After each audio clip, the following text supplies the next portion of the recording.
Bem, dei um play aqui, começar a gravar. Eu penso assim, cara, que a gente podia começar fazendo uma pequena apresentação sobre o que é o Politizei e na sequência começar a falar sobre as nossas ideologias mesmo, cara, o que cada um pensa e tudo mais. E Eu acho que a gente pode apresentar primeiro aí, é o primeiro podcast, o que a gente vai fazer, e aí a gente define primeiro um tema meio que básico, padrão, para a gente fazer nesse primeiro.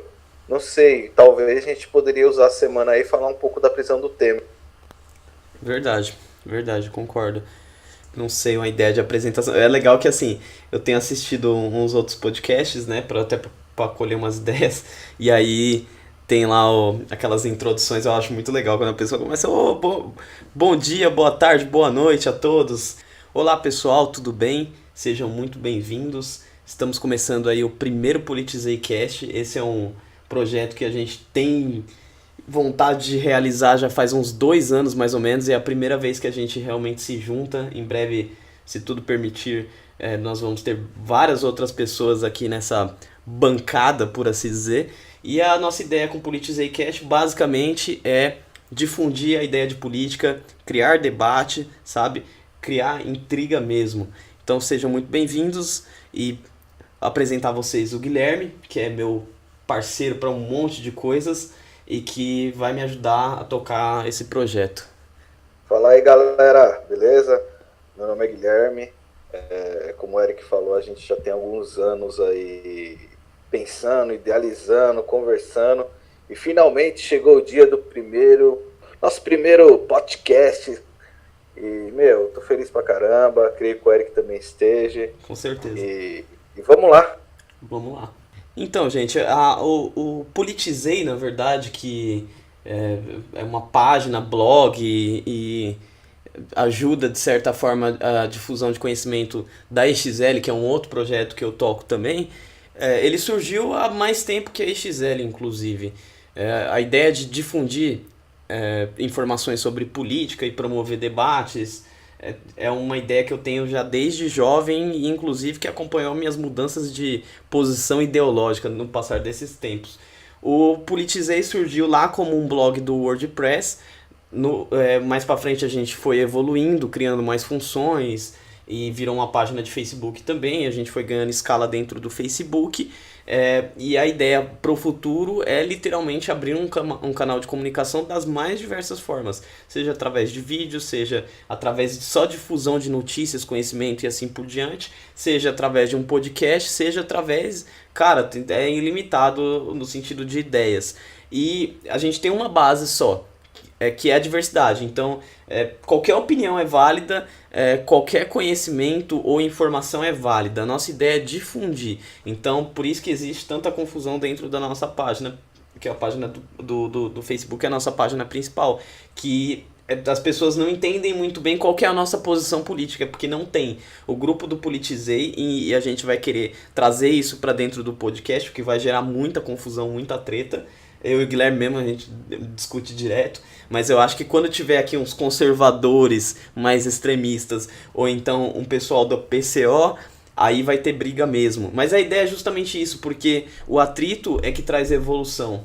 A difusão de conhecimento sem nenhum tipo de estereótipo, nenhum tipo de censura, ou nenhum tipo de... não é bem como uma falta de tendência, por assim dizer, mas sim a expor as diversas tendências que existem, expor todo tipo de informação que for possível. É isso que traz a evolução. As pessoas estão bastante acostumadas com plataformas que prezam por ter uma linha, atingir um público específico. E a nossa ideia é o contrário, é colocar todo mundo junto e cada um pensa o que quiser, lê o que quiser, xinga do jeito que quiser. Basicamente é isso daí.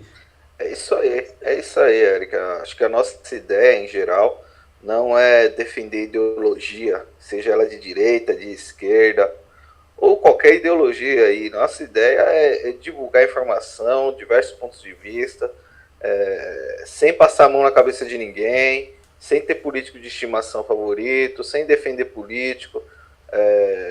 A política é uma coisa, os políticos é outra. A gente tem que parar um pouco de meninice de defender politicozinho de um lado e de outro e pensar no modo geral o que é bom para eu, brasileiro, o que é bom para nós, o que é bom para a sociedade, e não ficar nessa daí de defender lá e cá. Concordo com você. Acho assim, cada um de certa forma tem mesmo uma tendência, né? Então, assim, por exemplo, uma pessoa que é mais à esquerda, certas coisas vão lhe chamar mais atenção, né?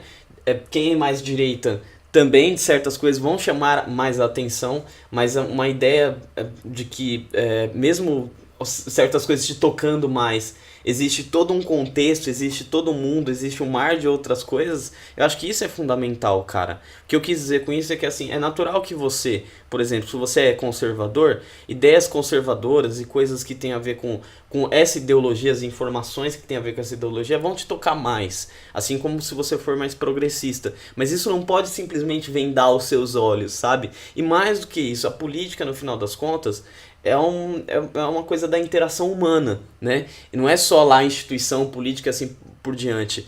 E ela serve justamente para resolver problemas. Quando a gente fala em sociedade, nós vivemos num país, certo? Vivemos numa sociedade e a política serve para resolver os nossos problemas comuns. Quando nós resumimos a política, reduzimos a política a apenas o quem tá certo, quem tá errado, é minha opinião, é de direita, esquerda, ali dentro dos conflitos de pequenos grupinhos ideológicos, de pequenas bolhazinhas, cara, a gente tá perdendo a oportunidade de estar fazendo bem pro nosso país, de estar levando esse debate um pouco a sério, um pouco mais a sério. Então essa é a nossa ideia, essa é a nossa ideia. Pelo menos eu e o Gui aí, a gente não é nem um pouco extremista no sentido de diversidade de opiniões das pessoas. Eu converso com pessoas tanto de esquerda quanto de direita, mas eu vou citar aí o pessoal de direita, que não suporta, que fala que não dá pra conversar com um esquerdista, não dá pra conversar com um progressista, e existe toda uma parede entre essa pessoa, né? Então a gente pelo menos não é assim, e a nossa ideia é mostrar para essas pessoas que isso é uma atitude boba, que faz com que elas se fechem a oportunidades maravilhosas, inclusive de mudar de opinião. É isso mesmo, Eric. Eu acho que agora a gente já conseguiu esclarecer bem o pessoal que segue a nossa página no Politizei. Exatamente. Sobre o porquê que ele vê tanto poste de esquerda e no dia seguinte tem um monte de poste de direita. A gente não é que a gente não tenha uma ideologia definida. É óbvio que eu, o Eric ou qualquer outro administrador vai ter sua ideologia, o seu pensamento mais puxado por um lado ou por um outro. Só que a nossa ideia não é realmente ter esse debate saudável, um debate que, poxa, realmente nesse ponto eu estava errado, eu vou mudar de ideia sobre isso, e sem termino inicial, tipo, não vou dar o braço a torcer porque isso aqui de direita. Não, poxa, se for uma coisa de direita e for boa para a sociedade, vamos fazer. Se for uma coisa de esquerda e for boa para a sociedade, por que não fazer? Quebrar essa bandeira de esquerda e direita e viver a política como algo que beneficia a sociedade, não como algo que tem que ser só de um lado ou só de um outro lado e ficar essas bolhas, essas guerras e essa briga de torcida organizada que virou a política brasileira. E cara, fala um pouquinho aí pro pessoal, qual que é a sua ideologia, o que você pensa de política, qual que é a sua posição ideológica? A posição ideológica, vamos lá. Eu gosto de definir que eu não tenho uma posição ideológica definida, porque tem coisas da direita que eu acho certo, eu admiro algumas coisas, eu acho que é correto, e tem coisas que a esquerda fala que eu também acho correto. Eu até brinco, eu falo que eu sou quase um antigoverno, porque eu discordo tanto da esquerda quanto da direita. Assim como também tem pontos que eu concordo. Eu acho que o meu ponto de vista é muito centralizado, porque eu creio nisso numa sociedade. A gente não tem que medir o que é bom para o que eu acredito, para a minha crença pessoal, para aquilo. Eu tenho que medir o que é bom para a sociedade hoje. E quando eu faço essa menção de medir o que é bom para a sociedade hoje, eu pego muito no que, às vezes, isso hoje da direita é melhor para a sociedade, amanhã aquilo da esquerda é melhor para a sociedade. Então é muito difundido a minha posição ideológica. Eu costumo falar que eu não tenho uma posição ideológica definida. Deixa eu te perguntar, mas você sempre pensou assim? Ou no decorrer aí dos anos você foi amadurecendo essa ideia? Tipo assim, você era mais extremista quando você era mais jovem e agora você tá ficando um pouco mais calmo? Ou não? Você sempre pensou assim e tudo Ah, mais? eu não, cara. Eu confesso que quando eu era menino, eu cresci aí no Brasil dos anos 90. Não vou falar a minha idade, mas eu vivi o Brasil dos anos 90. E o Brasil tinha recém saído de uma ditadura e tinha passado por alguns governos de direita do Collor. E o PSDB entrou com uma proposta de esquerda, só que acabou se tendo uma coisa mais à direita, o governo deles. Então era totalmente extremo à esquerda. Só que com o tempo foi passando, eu mesmo aprendi que eu estava errado, cara. Então, assim, você ter uma ideia, eu não votei na reeleição do Lula, eu não quis votar. Eu não tinha 18 anos ainda, mas já tinha meu título, mas me neguei em ir lá votar, porque eu achava que era o governo tinha que durar 4 anos só e não tinha que ter reeleição. E por aí foi em outras coisas.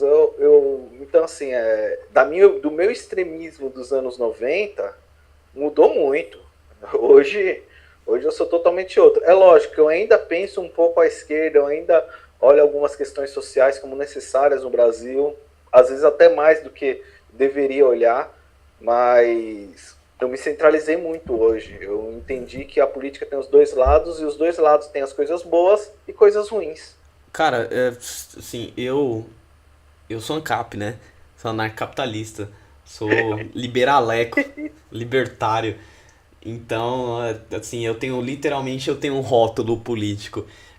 E assim, não foi uma coisa que surgiu. Libertário, libertário na economia e nos costumes também. Eu não, então, mas aí eu também passei por esse processinho, cara. Eu também fui babacão. Também fui liberal conservative, tipo o cara que é um viado que chupa pau, mas não dá a bunda, sabe? Mas eu já superei isso daí, cara. Hoje eu dou a bunda e chupo o pau. Tô tranquilo. Cara, assim, E é de direita, tá vendo? Se e é fosse de de direita. esquerda, iam falar que você era um. Então, cara, assim, eu nasci nos anos 90 e eu nasci no bairro do Capão Redondo, cara. Que nos anos 90 foi considerado o lugar mais perigoso do mundo. Dentro do contexto todo que eu cresci, obviamente o meu contato no sentido ideológico foi mais à esquerda, desde o começo. Quando eu cheguei na escola do ensino médio e indo já para saindo do ensino médio, eu comecei a ter um pouco de contato mais com materiais de direita. Existia no Brasil, no geral, principalmente aí dos anos 2000 até 2010, 2000, até 2010, vou por aí. Esses 10 anos, essa década, houve de fato uma certa hegemonia de pensamento progressista no Brasil. Então era muito difícil, de fato, você ver. Você não via em 2010, assim, o Pondé, sabe, falando na televisão o tempo todo, o Vila o tempo todo na televisão. Não se tinha essas referências de mídia, não se tinha também muitas referências literárias, assim, a menos que você tivesse já uma bagagenzinha, corresse atrás. Institutos de liberdade também não. Hoje em dia já tem um monte de institutos de liberdade, publicam livros e fazem um monte de coisa, mas na época também não tinha. Mas assim, quando eu fui exposto a certas questões, eu comecei a me questionar, será que é realmente isso que eu penso? E isso foi me abrindo um pouco a cabeça. 2014 até 2016, a gente estava ali no ápice dessa discussão. 2013 até 2016, a gente estava ali no ápice dessa discussão política. E aí começou muita gente aqui do Brasil que não se identificava mais com o progressismo e que não se identificava mais com a esquerda, se identificava com a direita, mas também não era extremista, né? E que também estava dentro ali do contexto da briga entre esquerda e direita, que isso tomou uma proporção muito grande entre as pessoas, de tanto que as pessoas começaram a se odiar pela forma como elas pensavam. Eu comecei a me classificar como o liberal conservador. Liberal na economia, mas conservador nos costumes. Ou seja, o governo ele não tem a capacidade de cuidar de correios, por exemplo, é uma visão que eu tenho. Ele não tem essa capacidade de cuidar dos correios, não precisa, não tem porquê, mas ele tem que cuidar, sei lá, da minha bunda, voltando no tema da bunda. Então, isso por quê? Como que eu justificava isso daí? E isso eu vou trazer, eu vou sair do tema da bunda e vou ir para um tema mais que é drogas, por exemplo, né? Então eu pensava no seguinte, existe todo um contexto dentro da sociedade que faz com que certas coisas sejam necessárias, no sentido de costumes. Então existe toda uma briga da esquerda para como que eu posso normatizar certos costumes, como por exemplo o uso de drogas. Existe, de fato. É um tema que os progressistas eles atacam bastante, seja no cinema, seja dentro da sala de aula, seja uma série de... E que, de certa forma, isso deve ser combatido para que exista um equilíbrio. Então essa era a minha visão. Então, por exemplo, a esquerda, o tempo todo, os progressistas acham que tem que ser liberado as drogas, certo? A direita, os conservadores, têm a função de ser um contraponto nesse debate para que isso ocorra dentro de um, sabe, que a evolução da sociedade ocorra dentro de um determinado equilíbrio, por assim dizer. Um peso e contrapeso. Um peso e contrapeso. Só que assim, conforme eu fui entendendo um pouco mais sobre a minha própria ideologia, eu comecei a parar para perceber que pensar dessa forma, ou seja, existe a liberdade, as pessoas devem ser livres, certo? Só que assim, elas não devem ser livres dentro de determinados contextos que eu acho que elas não devem ser livres. Isso é um erro dentro do contexto do que eu propriamente acredito. Deu pra entender, cara? Então assim, eu falar assim que as pessoas são livres até o ponto em que eu acho que elas não devem ser livres é um erro. E aí eu comecei a entrar dentro dessas questões específicas, seja droga, seja todos os debates que envolvem progressistas e conservadores, e pensar assim, cara, é errado os dois. Por quê? Porque ambos querem decidir como que as pessoas devem viver, como que as pessoas devem fazer. Elas querem tutelar e dar o poder para um determinado grupo, que aí eu intitulo como governo, de como que a gente deve viver, seja no sentido econômico, seja no sentido de relações sociais e assim por diante. E isso é errado. As pessoas devem ser livres para viver da maneira que elas querem viver, desde que ninguém agreda ninguém. Se alguém agredir alguém, se alguém roubar alguém, se alguém cometer um crime ético, então essas pessoas têm que, como diz o nosso fabuloso presidente, tem que se fuder e acabou mesmo.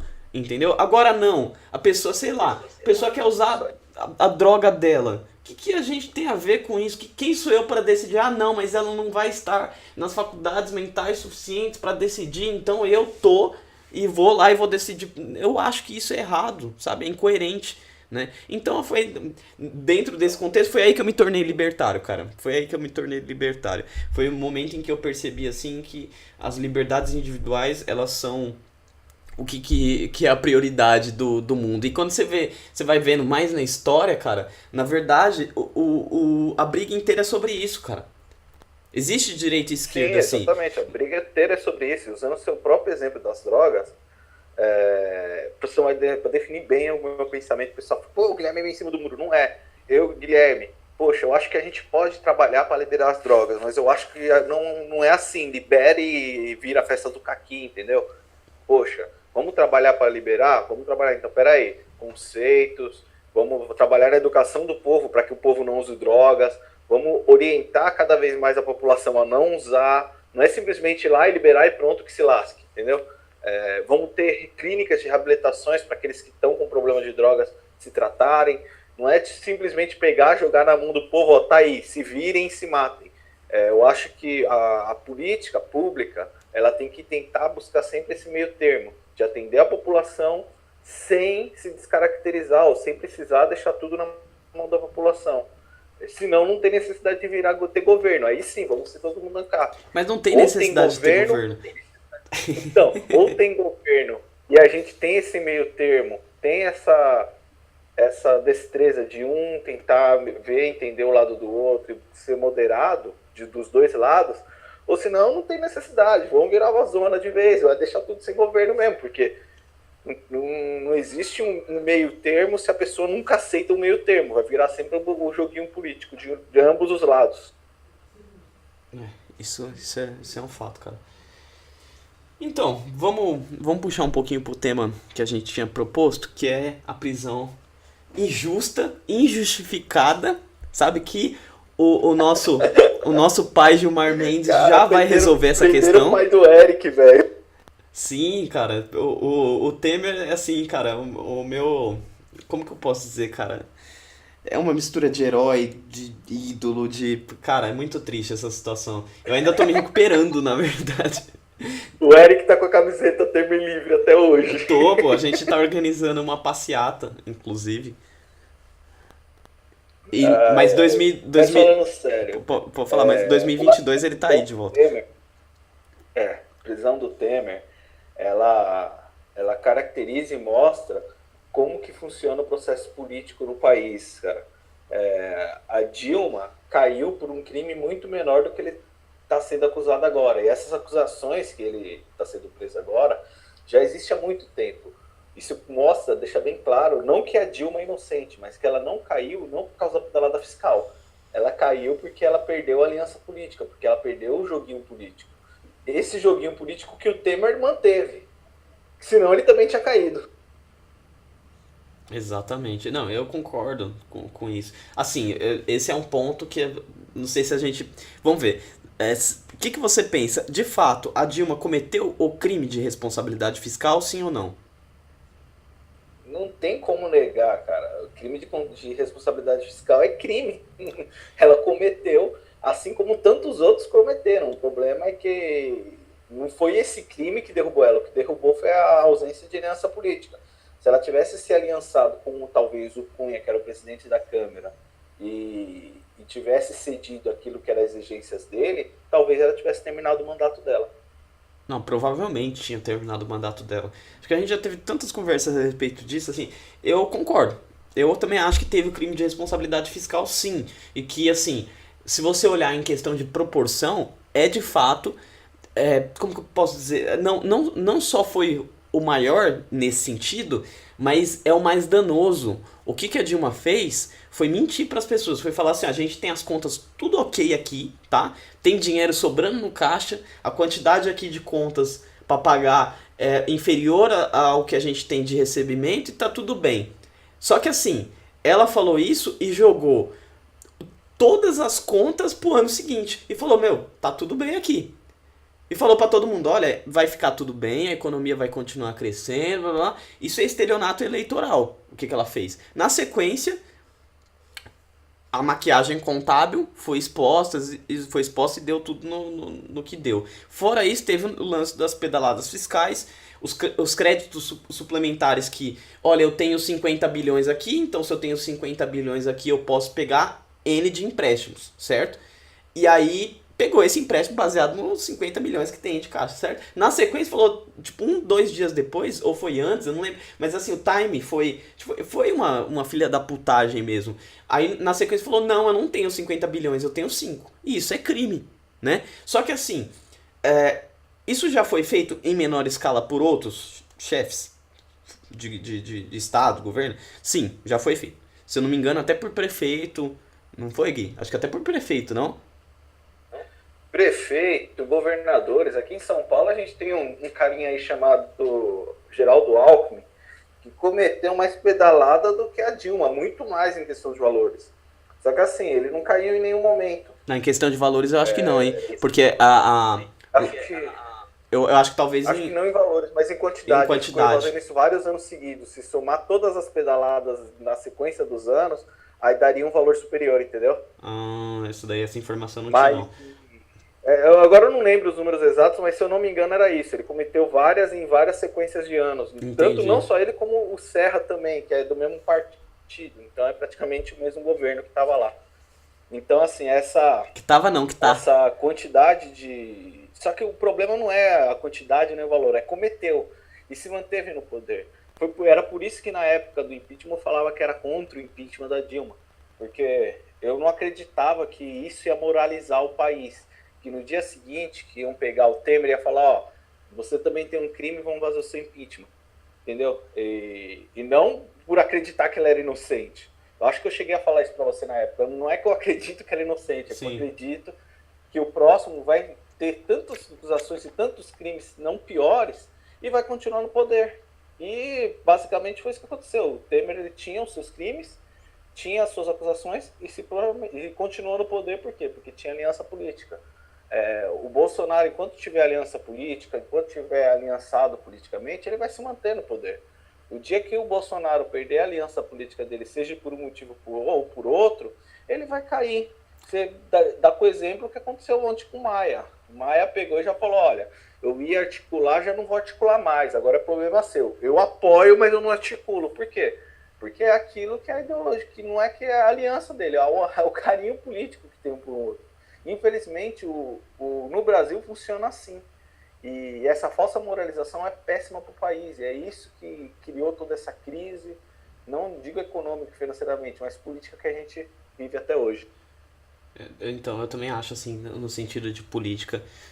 Eu não digo nem só da moralização em si, cara. Mas acho que todo o contexto, cara, foi uma loucura desde 2013, cara. Aconteceu tanta coisa aí e juntou, eu acho que muita gente tendo acesso a muita informação, muita gente conseguindo ter ferramentas para entrar em debates em um nível que nunca se teve antes, muita gente se aproveitando dessas coisas e se crescendo, seja o cara lá que ganha likes causando as confusões, seja, por exemplo, qual que é o nome daquela mulher que foi eleita aqui agora como parasita também, a, que é de direita pra caramba, a Royce, Joyce. A Joyce Ross, advogada, foi a advogada do impeachment, né, que montou o impeachment. Não, acho que essa daí foi a Janaína Pascoal. Essa daí é a Janaína. A Joyce é a jornalista, isso, né? Então, é uma pessoa assim que se cresceu dentro desse contexto da rixa política, certo? E tem muita gente que fez isso. Então, todo esse contexto, junto a essa parte de moralização, certo? Desse falso conservadorismo de muita gente, e as tretas que tiveram com a quebra da hegemonia de pensamento progressista e mais uma série de coisas, mais a crise econômica, sabe?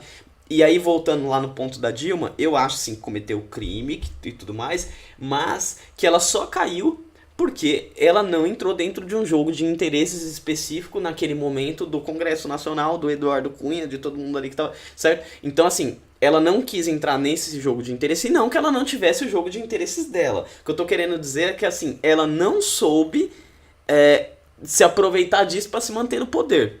Ela não soube. Não que ela não quisesse também, não que ela tivesse sido super honesta, não que ela fosse. Nada disso. Mas assim, o Lula não aconteceria isso, por exemplo. O Lula não teria caído por impeachment. Exatamente. Sabe? O Lula é muito mais articulador político. O Lula, talvez ele não entrasse em 100% no jogo do Eduardo Cunha, mas ele ia chamar o cara para conversar, tomar um cafezinho, ia articular um meia-meia ali, um meio campo, e já era, cara. E a Dilma não soube fazer isso, foi por isso que ela caiu. Não por causa da pedalada. A pedalada só foi a desculpa jurídica oficial. Entendi. Não, sim, com certeza, concordo contigo. Cara, agora deixa eu te perguntar uma coisa. Você votou em quem? Pra presidente? Cara, no primeiro turno eu votei no Monteiro Lobato e no segundo eu votei no Ayrton Senna. São votos interessantes. Sim, é lógico. Um é a favor da literatura e o outro é rápido e veloz. Show de bola. Eu... Brincando, falando sério, eu anulei nos dois votos, tá? Eu trabalho como mesário. Falando que você é ANCAP, cara. E você sabe disso, eu já tinha falado pra você agora mesário, mas tudo bem. Mas não foi por isso, não. É que eu achei que dos candidatos do primeiro turno ainda tinha um ou outro que eu achava mais qualificado à esquerda ou à direita, dependendo da visão. Agora, os do segundo turno, eu achei que eram os dois piores que tinha que passou, cara. Então, não dava pra escolher entre o ruim e o pior. E eu não queria ter, como se fala, eu não queria ter culpa no cartório se eu ter voltado em dois caras que eu não acreditava mais no plano de governo. Então eu peguei e anulei meu voto no segundo turno com mais consciência do que no primeiro. Cara, se eu te falar em quem que eu votei, você nem vai acreditar. Você pode perceber que Você nem votou, você ficou em casa, cara. Porque assim, a história sobre isso daí, como o momento em que eu decidi que eu nunca mais vou votar na porra da minha vida, velho. Nunca mais. Foi quando eu votei naquele bosta do João Dória, cara. Nesse momento, assim, eu falei, mano, não, deixa quieto, cara. Eu tava votando nele. Eu avisei, cara. Meu, a Dória foi a piada de mau gosto dos últimos anos, cara. O povo paulistano ter eleito ele pra prefeitura e ter eleito depois pro governo do estado chega a pensar na sanidade mental do povo, porque, poxa, Olha a prefeitura de São Paulo como tá, olha como tá a cidade de São Paulo, cara. Não tem uma rua que não tenha um buraco, cara. Tá uma baderna total, velho, a cidade. Não só isso, não. Se a gente for pegar todos os mandos e desmandos da prefeitura, chega a ser piada, cara, o que tá acontecendo na gestão. Só que assim, a gente mesmo assim reelegeu ele para governador do estado, cara. Eu não entendo, Paulista. Por mais que eu tenha feito campanha contra, não deu certo, cara. Mas assim, Assim, que nem, quando eu votei no Dória, em primeiro lugar porque eu acho o Dória um bosta. Na verdade, assim, no geral eu acho políticos bosta. Em primeiro lugar porque eles são parasitas e que eles vivem do que eles nos roubam. Segundo lugar, especificamente, ele é um bosta porque ele só foi um marqueteiro que prometeu ser um gestor, certo? Ser um administrador e que não foi absolutamente nada disso. Todas as dezenas de promessas dentro do plano de governo, da campanha dele e tudo mais, para prefeito, tô falando para prefeito ainda, não foi cumprido. Por exemplo, recapearam uma rua lá perto de casa, recentemente. Faz um mês mais ou menos. Tá cheio de buraco já de novo. Eu lembro que na época das promessas de campanha, todas as entidades que fazem manutenção de rua, coisas desse tipo, iriam ser obrigadas a usar um asfalto de melhor qualidade e cortar um pedaço maior para poder recapear uma parte maior sempre e diminuir os buracos. Isso foi muito bem vendido, cara, muito bem vendido. E nada disso aconteceu. Não assim só como as isso, creches. Eric, Lembra das creches que iam ser no metrô? Foi promessa, cara. Creche. Ele prometeu creche no metrô. Nas estações de ônibus, os terminais, lembra? Entendeu? Leite, ele falou que não ia acabar. Hoje as creches praticamente não dão leite. Algumas ainda dão, mas é uma quantidade bem infinitamente menor do que dava, cara.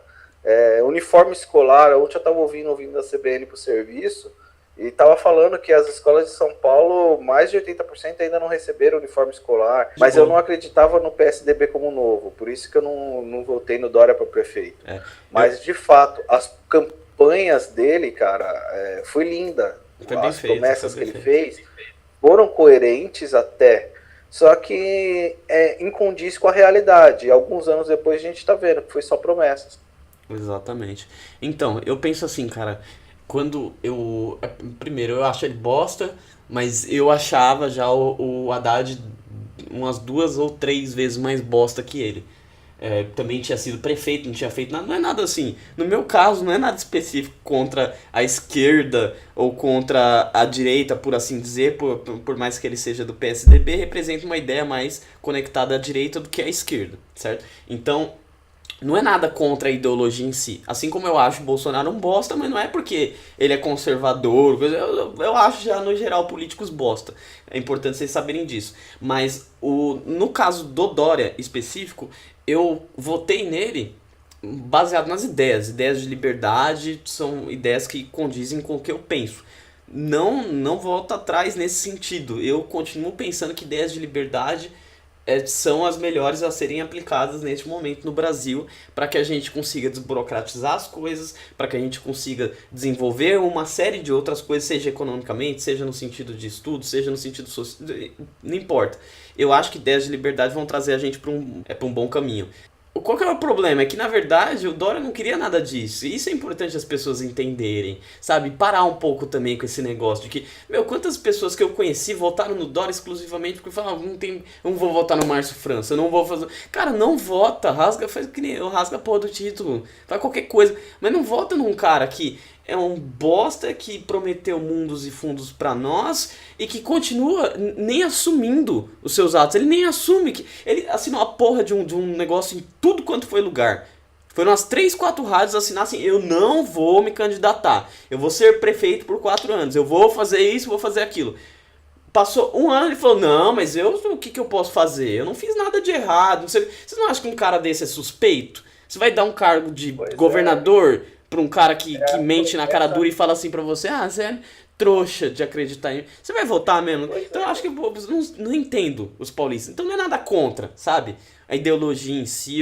É só que o cara não é nada disso que ele tá falando. Ele vai ser governador por 4 anos aí, depois vai tentar a reeleição, se não vai querer galgar um cargo maior, vai querer ser presidente do Brasil. E é capaz que ganhe, porque o brasileiro também gosta de escolher uns presidentes bosta.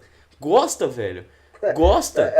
A verdade toda é, o discurso dele não condiz com as atitudes. Exatamente. E aí fica esse discursinho vago, mas tipo assim, passa alguns anos, o povo acredita que ele é o menos pior, porque o discurso dele talvez a pessoa ache melhor. Aí fica nessa, eu vou votar nele porque ele é menos pior, porque concorda com o discurso dele, mas na prática ele é tão merda quanto os outros, cara. Exatamente. E a mesma coisa pro outro lado, o discurso do PT, para quem tem ideologia voltada mais para um esquerdismo, é lindo. Só que o PT no poder, a gente não pode falar que o Lula foi um presidente de esquerda. Vamos ver as pautas de esquerda. Reforma agrária, não teve. Liberação de drogas, não teve. Aborto. Poxa, talvez estou falando das 3 maiores pautas da esquerda e nenhuma ele realizou. No tempo todo que ele está no poder, que ele ficou no poder. Será que ele realmente é de esquerda ou será que era só o discursinho para se tornar o presidente do país? Eu nunca achei que o Lula fosse muito progressista, não, cara. Eu lembro que ele falava uns negócios assim, tipo. Eu lembro assim, né, entre aspas, mas eu já vi muitas coisas do Lula, já vi muitos discursos do Lula. Por exemplo, falando sobre o papel da mulher dele, pô, eu acho assim, que, tipo. Minha mulher, alguém tem que cuidar de casa e tudo mais. Toda a ideia dele era bem uma ideia meio geral de homens da idade dele, sabe? Então, assim, de fato, eu acho que teve muito aproveitamento da ideia do povo. Muita gente é progressista. Eu vou falar que, tipo, eu acho que tem que liberar maconha, porque tal. E aí o pessoal compra e depois é a mesma coisa com o Bolsonaro. O Bolsonaro ele não é conservador, assim, direitista, né? Por exemplo, ele votava no Lula, né? Ele era... Por mais que ele fosse... Votou no Ciro. Ele mesmo já assumiu que votou no Ciro. Votou no Ciro, né? Totalmente de esquerda também. Então, assim... Apesar que o Vila votou no Lula também, pô. É o discurso, cara. É o discurso. É o discurso. Então, eu acho que o caminho é não votar, cara. Não vota. Vamos pensar em como que vai ser o futuro. O caminho é reforma política, só que os nossos políticos não têm peito pra fazer, cara. Não, pra mim, reforma política, sabe como que funciona, cara? Vamos automatizar o máximo possível desses processos. Tira a porcaria do STF e coloca blockchain lá. Tira os políticos... Tira a porcaria dos deputados, porque não tem necessidade de ter 512. Pra que 512 deputados? Sim, coloca Só pra tomar dinheiro, cara. Coloca blockchain, coloca contratos inteligentes. Cara, usa a tecnologia para minimizar o máximo possível esse tipo de coisa. Para criar o máximo possível de pesos e contrapesos que impedem que esses caras façam merda. Mas hoje em dia, qual que é o foco? É se manter dentro desse jogo de interesse. Porque assim, é muito importante que as pessoas saibam. Quem é da direita, normalmente, os conservadores, eles querem impor através da sua chegada ao poder, ou seja, foi um desejo muito grande dos conservadores ter um governo conservador, para que ele aplique as pautas conservadoras e façam o que os conservadores querem sobre os progressistas. Quando agora os progressistas já não queriam, certo, que houvesse um governo conservador e queriam um governo progressista, e agora eles vão ser contra os conservadores até o momento em que vai ter uma nova eleição e eles vão querer impor um governo progressista. Para quê? Para que eles consigam ter as pautas progressistas e o que eles querem em cima dos conservadores. E é isso. Política, hoje, nos moldes atuais, é isso. Jogo de interesse. Os conservadores, os progressistas, um contra o outro. A direita contra a esquerda. O pessoal liberal, quando vem para a política, normalmente é para liberar para as empresas que me derem tantos benefícios. Então é tudo jogo de interesses. Tudo um jogo de interesse. Pois é, infelizmente essa é a política do Brasil, cara. O Maia, ele não tá apoiando a reforma previdenciária não porque ele não acredita ou porque ele discorda da reforma, até porque ele tem interesses políticos em que a reforma aconteça. Ele não tá apoiando por causa de um interesse político que ele perdeu no Bolsonaro. Ele queria que o Bolsonaro fizesse uma coisa que o Bolsonaro não fez, acredito que seja isso. Ou ele tentou fazer alguma coisa que o Bolsonaro não deixou. E pronto, acabou o interesse político, acabou a aliança, acabou não. Infelizmente é como funciona o Brasil. O Michel Temer, a qual chegou à vice-presidência por causa de interesse político. O PT queria que o PMDB fosse aliado para ter uma base grande e aprovar maiores coisas. E mesmo não concordando 100% com o Michel Temer, porque o Michel Temer já é um cara mais conservador nas ideias dele, ele foi e apoiou o cara e levou o cara como vice. Ou seja, é o interesse político. Você dá um cargo para o ministro por interesse político. Ah, mas o Bolsonaro não está fazendo isso. Ele pode não ter dado um cargo como ministro, mas um ou outro ele deu. Ele chega lá nos deputados e... Por quê? Se não é o interesse político, ele não fica no governo. Se ele não abraçar o interesse político, ele não vai ficar. Infelizmente, é assim que funciona a política no Brasil. É ridículo, é vergonhoso. O Rui Barbosa, ele tinha uma frase que era: no Brasil, para você governar, você tem que vender a alma pro diabo. E hoje eu entendo isso, cara. Realmente é assim. No Brasil, para você ter governo, você tem que vender a alma pro diabo, cara. Você tem que fazer acordo com aquilo que você não concorda, ou não goste, ou não queira, ou ache ruim, só para se perpetuar no poder, só para você continuar e ter talvez um pouco das suas ideias, entre aspas, aprovadas, ou pelo menos tá no poder. E o que você acha da reforma da Previdência, cara? Eu acho que é necessária, mas da forma que está sendo feita eu não concordo. Eu acho que tem que ser mais discutida, principalmente com a população. Eu acho que tem que ser revista vários pontos. Eu acho que tem que ser revisto também o fato das grandes empresas dever uma boa grana para a Previdência. Não é simplesmente reforma que se lasque aquele, você vai trabalhar mais tempo e já era. Não é assim que a coisa funciona. Eu acho que é necessária a reforma, mas eu acho que tem que trocar até a estrutura, porque hoje a reforma da Previdência é uma pirâmide, cara. E não é assim que a coisa funciona, cara. Talvez se fosse alguma coisa como, ó, estamos tirando esse valor de você, esse valor está sendo depositado, e isso vai ser o que vai te bancar no final da sua vida, talvez fosse uma coisa que funcionasse melhor. Mas no Brasil, né? Hoje é uma pirâmide. Sim. Hoje você pega e banca aquele que não está trabalhando, que já está aposentado, que tem os direitos de estar aposentado. É um absurdo um trabalhador rural ter que trabalhar até 70 anos, cara. Então, assim, não dá para entender esses joguinhos, cara. Eu acho que é necessário, mas não dessa forma que está sendo feita. Cara, eu acho assim que primeiro que... a primeira coisa que é errada é a tutela do Estado. Quem deveria cuidar dos nossos interesses, das nossas poupanças, somos nós. Ou no mínimo nós termos as escolhas de fazer esse tipo de coisa, entendeu? Ou seja, se eu quero que o Estado cuide da minha poupança, ou eu não tenho preparo suficiente para isso, ou eu não fiz a opção de fazer isso, beleza, show de bola, cuida lá. Agora, se eu quero cuidar, não deveria ser. Por que hoje a gente não tem essa liberdade? Em primeiro lugar, pelo sistema, como que é feito. E aí entra no segundo ponto que eu queria falar, que é a estrutura toda em si, que é esse sistema de repartição. Então, você tem lá a pessoa que está se aposentando, que está aposentada, aliás, que precisa receber o benefício, e de onde que sai esse dinheiro, certo? Esse dinheiro sai de quem está trabalhando. Esse sistema, se eu não me engano, a Previdência do Brasil tem, eu acho que uns quase 100 anos.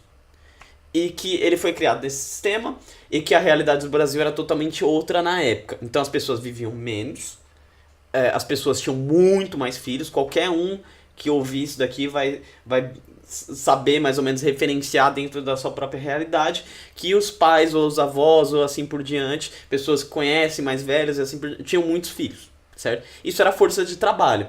Então quando esse pessoal, certo, lá em 1980, 1980, para chegar mais, assim, ficar um número mais correto com a realidade daquela geração, ia se aposentar, ele vai se aposentar e tem 7 filhos dele lá podendo pagar a aposentadoria deles. Força de trabalho que está sendo usada para pagar impostos dos roubos para que isso seja repartido lá para essa pessoa que está aposentada.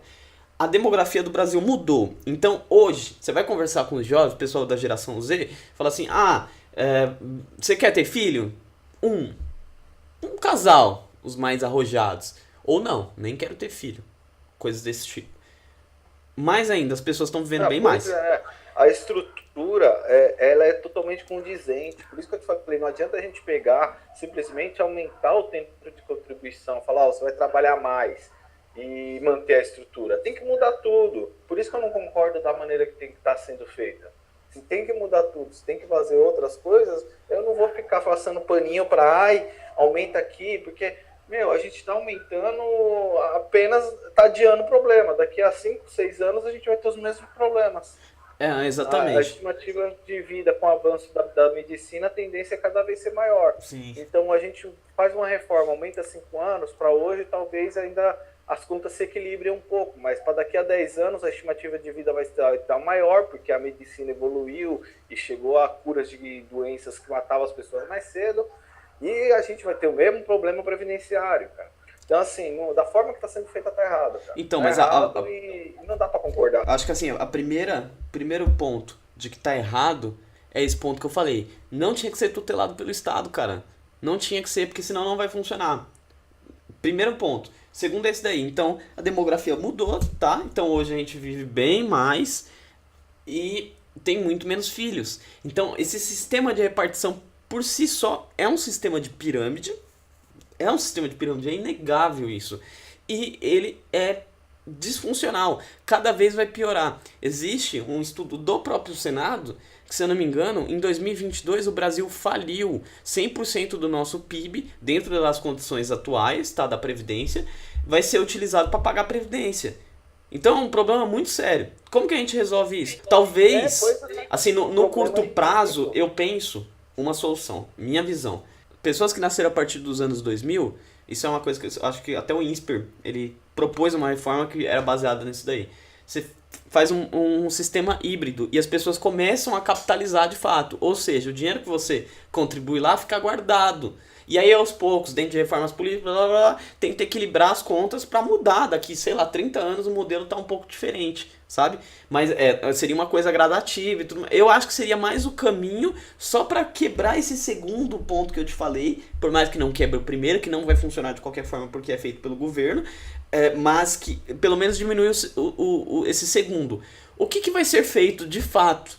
Muito provavelmente vai ser punir as pessoas que têm menos poder político, pessoas que têm menos poder de barganha, de ir lá e brigar. Quem são essas pessoas? São as pessoas menos favorecidas, são as pessoas mais pobres. Então o que vai acontecer? A gente tem aqui, além disso, que a gente falou, tudo isso daí, você tem 80% da camada de pessoas que recebem esse benefício, eles recebem um valor mínimo, um valor pequeno, um valor ali de R$1.000, R$2.000, R$3.000, coisas assim. E você tem uma outra camada, uns 20%, 10%, que são inclusive os articuladores políticos, certo? Pessoal que está envolvido, seja no judiciário, seja no executivo, seja no legislativo, são essas pessoas que recebem uma caralhada de dinheiro. Então, tudo que eu falei aqui é muito absurdo, concorda comigo? É muito absurdo no sentido de estrutura organizacional de um negócio, mas é mais absurdo ainda... Sem contar que não existe uma proporção, né? Por exemplo, o cara que tem uma vida, um trabalhador que trabalha pela vida inteira aí, num trabalho simples, recebendo salário mínimo. Ele contribuiu a vida inteira por um salário mínimo, quando se aposentar, vai se aposentar com o salário mínimo. Agora tem pessoas... que, recolhe o mínimo possível, o empresário... A gente vê isso todo dia. Quando chega próximo da aposentadoria, alguns anos antes, ele começa a recolher o máximo. Põe o prolabore lá em cima. Aí quando ele vai se aposentar, ele se aposenta com o máximo. Sim. Entendeu? É ridículo. E a gente tá falando dos peixes pequenos.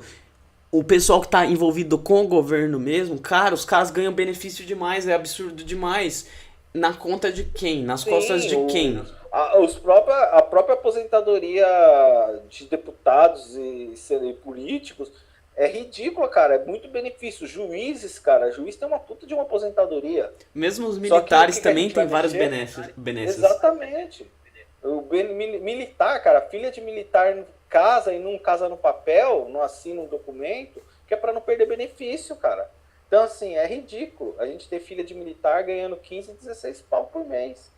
Só que, assim, nisso não falaram até agora de mexer, cara. Então, assim, não adianta a gente pegar e punir as pessoas mais pobres, aumentar com o tempo de contribuição de todo mundo e que se lasque o Brasil. E vamos continuar com as cagadas, vamos continuar com os rombos, vamos deixar as empresas que devem bilhões, porque tem empresa que não paga uma merda de um previdenciário, mas abate do funcionário e não recolhe. Vamos pegar essas empresas, vamos em cima, vamos resolver os buracos primeiro para depois montar uma estrutura melhor, para talvez a gente chegar lá na frente e a gente não precisar reformar de novo, né?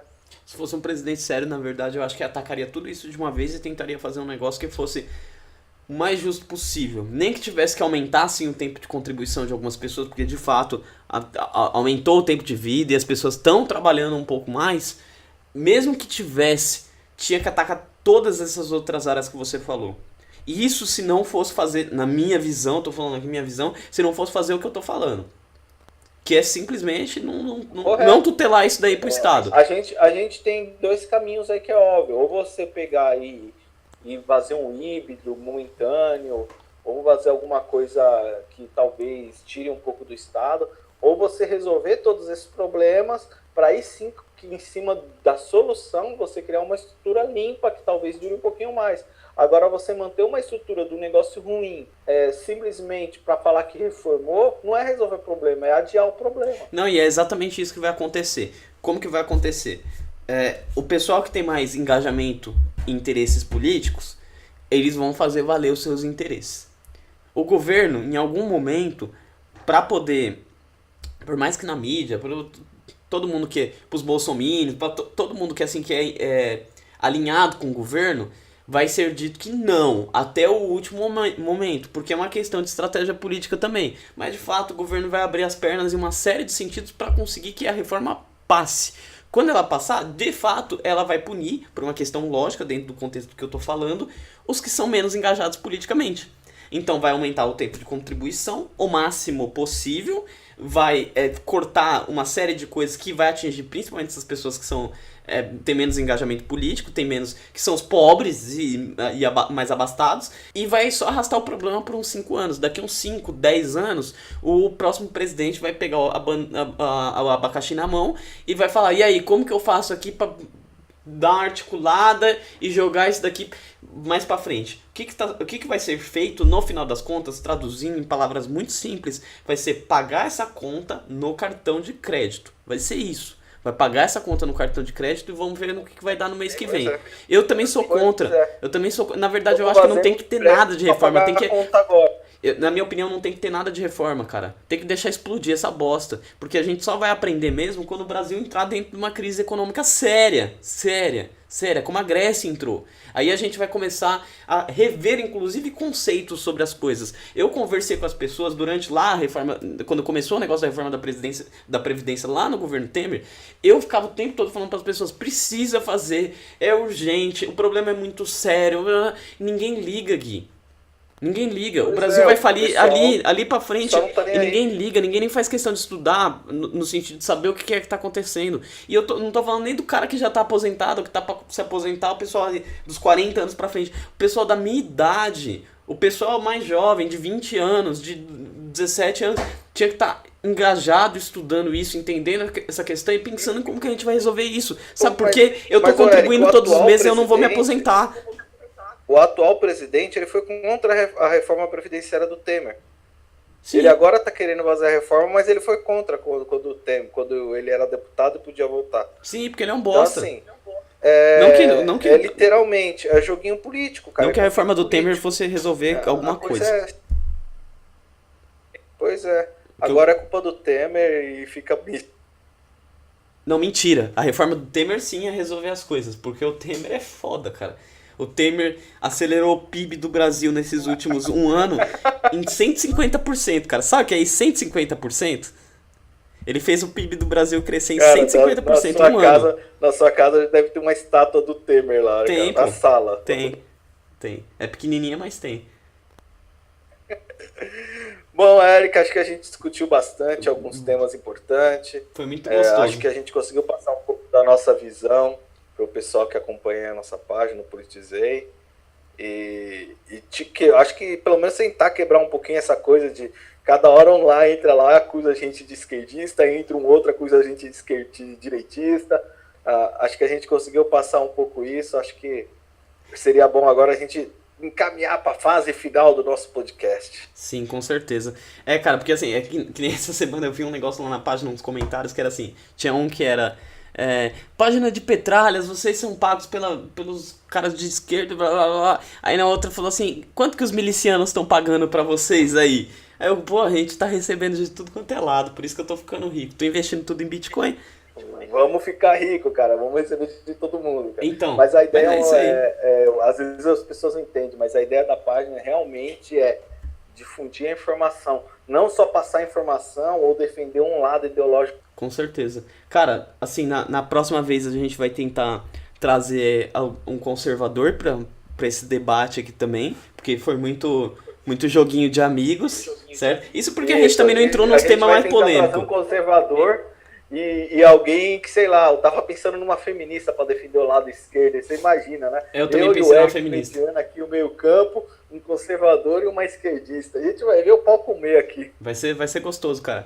E aí, vamos tentar também fazer um novo podcast, hein? Quem sabe sábado que vem a gente não arruma coragem aí, dá um jeito da gente pelo menos falar mais uma horinha. Ia ser muito fantástico, cara. E eu acho assim que tem sentido, sabe? Tem bastante sentido fazer isso. Tem bastante sentido promover debates, tem muito sentido difundir informação. Eu acho que, na verdade, isso é que vai fazer com que a gente caminhe para um país um pouco mais civilizado. À medida que a gente isso mesmo, promova...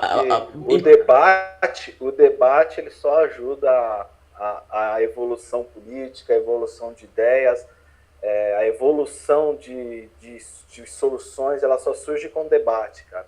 Não o debate burro, que você vai, discute, briga, vira as costas e não quer falar, não quer ouvir. Mas o debate de você tentar ouvir, entender, tentar aprender com a pessoa, independente de você não concordar, você tentar entender o ponto de vista dela. Se você fizer isso, você vai ver que muita opinião que você tem, você muda. Porque você aprende com algumas pessoas. Eu acho que esse é o debate que surge resultado, e é esse o debate que a gente quer trazer aqui para o nosso Politizei.